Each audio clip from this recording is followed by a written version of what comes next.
بسم اللہ الرحمن الرحیم۔ السلام علیکم ناظرین، بلوچ یکجہتی کمیٹی نے اسلام آباد میں اپنا دھرنا ختم کر دیا۔ یہ دھرنا 2 ماہ جاری رہا اور اس کا جو مین مطالبہ تھا وہ ماوراء عدالت قتل اور جو جبری گمشدگیاں ہیں ان کے متعلق تحقیقات تھا۔ بلوچ یکجہتی کمیٹی کے یہ الزامات حکومت پاکستان اور بالخصوص سیکورٹی فورسز کے خلاف تھے، جبکہ حکومت کا موقف یہ تھا کہ جو لاپتہ لوگ ہیں وہ دراصل جو بلوچ علیحدگی پسند تنظیمیں ہیں وہ ان کے ارکان ہیں اور وہ حکومت کو مطلوب ہیں اور وہ سیکورٹی اداروں پر حملوں میں بھی وہ ملوث ہیں۔ ایران میں ہونے والے جو حالیہ واقعات تھے پاکستان اور ایران کے مابین، ان میں بھی یہ بات ثابت ہوئی کہ کچھ لوگ اس کام میں ملوث تھے، اور اس کا جو بلوچ دھرنا کمیٹی تھی اس کی سربراہ مہرنگ بلوچ نے بھی اعتراف کیا تھا۔ اس کے ساتھ ہی ایک اور دھرنا بھی شروع ہوا تھا جو یکجہتی کمیٹی کے دھرنے کے خلاف تھا، اور وہ ان لوگوں کی طرف سے تھا جو بلوچ علیحدگی پسندوں کی ہاتھوں قتل ہوئے بلوچستان کے باشندے، اور اس دھرنے کو شہدائے بلوچستان کے لواحقین کے دھرنے کا نام دیا گیا۔ بلا شبہ یہ ایک مشکل صورتحال تھی حکومت کے لیے کہ اس سے کس طرح سے نپٹا جائے، لیکن میں یہ سمجھتا ہوں کہ حکومت اس سلسلے میں پوری طرح جو توقعات تھیں وہ پوری نہیں کر سکی، بلکہ میں تو یہ کہوں گا کہ کوئی بھی ملک یا کوئی بھی ریاست جو ہوتی ہے، ریاست عوام کی ماں کا درجہ رکھتی ہے، لیکن جو بلوچ دھرنا کمیٹی والے لوگ تھے ان کے ساتھ ریاست ماں جیسا سلوک نہیں کر سکی۔ اس کی وجہ یہ ہے کہ اگر کوئی بچہ نافرمان بھی ہو جائے، کتنا ہی زیادہ نافرمان ہو، لیکن جب وہ ماں کے پاس آ جائے، ماں کی گود میں آ جائے تو ماں اسے معاف کر دیتی ہے،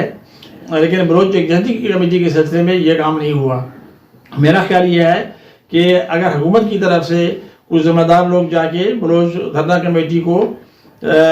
کے سامنے یہ واضح کرتے کہ آپ لوگ پاکستان کے خلاف ہیں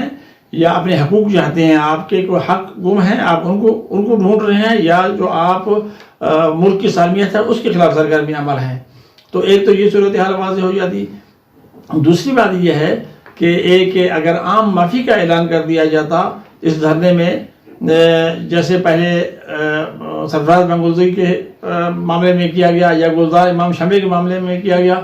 تو یقینی بات ہے ایک مثبت پیش رفت ہوتی۔ اس کی وجہ یہ ہے کہ کوئی بھی لڑائی، اگر آپ لڑائی کو لڑائی سے ختم کریں گے تو وہ ختم نہیں ہوگی۔ بلوچستان میں یہ صورتحال گزشتہ تقریباً 2 دہائیوں سے جاری ہے، اور دونوں طرف سے جو مر رہے ہیں وہ پاکستانی ہیں، بلوچ بھی جو اس میں مر رہے ہیں وہ پاکستانی ہیں، جو سیکورٹی فورسز کے لوگ شہید ہو رہے ہیں وہ بھی پاکستانی ہیں، اور جو نقصان ہے وہ بھی بلوچوں کا ہو رہا ہے، بلوچستان کا ہو رہا ہے اور پاکستان کا ہو رہا ہے۔ یقینی بات ہے کہ مملکت کا مفاد اور عوام کا مفاد انا سے بڑا ہونا چاہیے۔ میرا خیال یہ ہے کہ اسٹیبلشمنٹ کو اور بلوچ جو علیحدگی پسند ہیں انہیں اپنی انا ختم کر کے مذاکرات کی میز پر آنا چاہیے، کیونکہ مذاکرات کے بغیر کوئی بھی مسئلہ حل نہیں ہو سکتا، اور اگر ریاست عام معافی کا اعلان کر دے تو میرے خیال میں اس کے بہت بہتر نتائج ہو سکتے ہیں۔ میں یہ بھی کہنا چاہتا ہوں کہ یکجہتی کمیٹی کے جو لوگ تھے شامل وہ کمزور لوگ تھے، اس میں خواتین تھی، اس میں بچے تھے، اس میں بوڑھے لوگ تھے،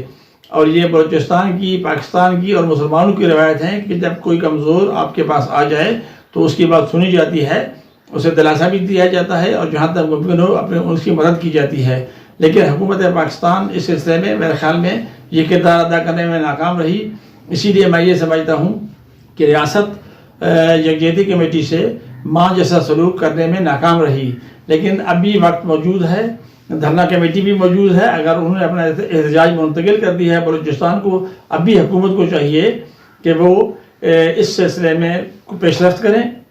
اور امن کی طرف، مذاکرات کی طرف ایک